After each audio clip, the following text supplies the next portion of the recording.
Now we come on to more aspects of palpation, and we need to palpate all four limbs in weight-bearing and non-weight-bearing positions. I do this with every horse, so that this reinforces to me what normal feels like by constant repetition. I'm also very conscious that the owner's history can sometimes be misleading. If they've said the horse is lame on the left forelimb, it actually may be lame on the left hind limb. So whenever I'm performing palpation, I'm always looking for heat, pain, and swelling. I'm asking the question, what anatomical structure is involved, and is this likely to be of clinical significance? In order to palpate accurately, I may need to clip the limb. When I'm manipulating the limb, I'm asking myself, does this joint have a normal range of motion? Am I inducing any pain on passive flexion? Can I feel or hear crepitus? I don't think it matters whether you palpate from proximal to distal or from distal to proximal, as long as you have a system to which you adhere, so that everything becomes almost subconscious. You're doing the same thing every time. I choose to go from proximal to distal, and I have a systematic way of palpating each structure.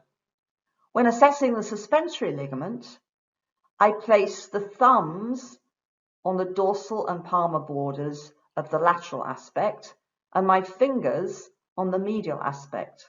And if I run my hands from proximal to distal, my thumbs on the outside and my fingers on the inside should remain equidistant.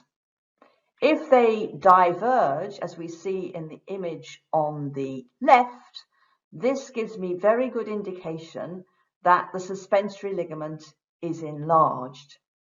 I will miss lesions when the enlargement is principally from abaxial to axial, but I find that this is a very sensitive way of detecting suspensory branch injury in the vast majority of horses. When palpating the carpus, I like to put the distal aspect of the limb between my thighs. This enables me to use both hands to systematically palpate the antebrachiocarpal and middle carpal joint capsules, asking, is there any dissension of the joint capsule? Can I ballot fluid from side to side?